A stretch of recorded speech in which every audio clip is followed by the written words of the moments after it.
মা, খালা, দাদি, নানিরা কিভাবে এত মজা করে মাছের ঝোল রান্না করতো জানেন?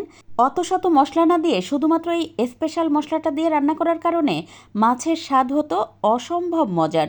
চুলায় একটা প্যানে রান্নার তেল দিয়ে তাতে পেঁয়াজ, রসুন লাল লাল করে ভেজে নিয়েছি। এবার এর মধ্যে তেজপাতা আর দিয়ে দেবো গোটা জিরা।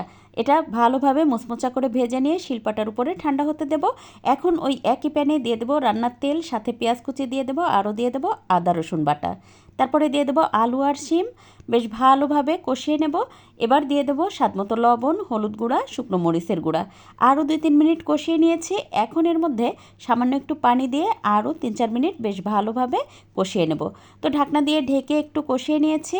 এখন তো এর মধ্যে ঝোলের জন্য পানি দিয়ে দেব। তো আমি আমার পছন্দ মতো 2 কাপ পানি দিয়ে দিলাম। এখন ঢাকনা দিয়ে ঢেকে দিয়ে রান্না করতে দেব। আর এদিকে ওই মশলাটা বেটে নেব। সেখান থেকে 1 টেবিল চামচ পরিমাণ ব্যবহার করব। এই তো শিম আলু 70% মতো সিদ্ধ হয়ে গেছে।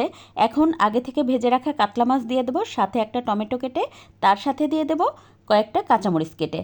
ঢাকনা দিয়ে ঢেকে 6-7 মিনিট রান্না করে নিয়েছি। এবার এর মধ্যে বেটে রাখা মশলা দিয়ে দেবো 1 টেবিল চামচ পরিমাণ।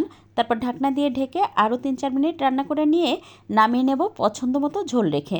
এভাবে যদি আপনি একবার মাছ রান্না করেন তাহলে আপনি হবেন মাছ রান্নায় সেরা।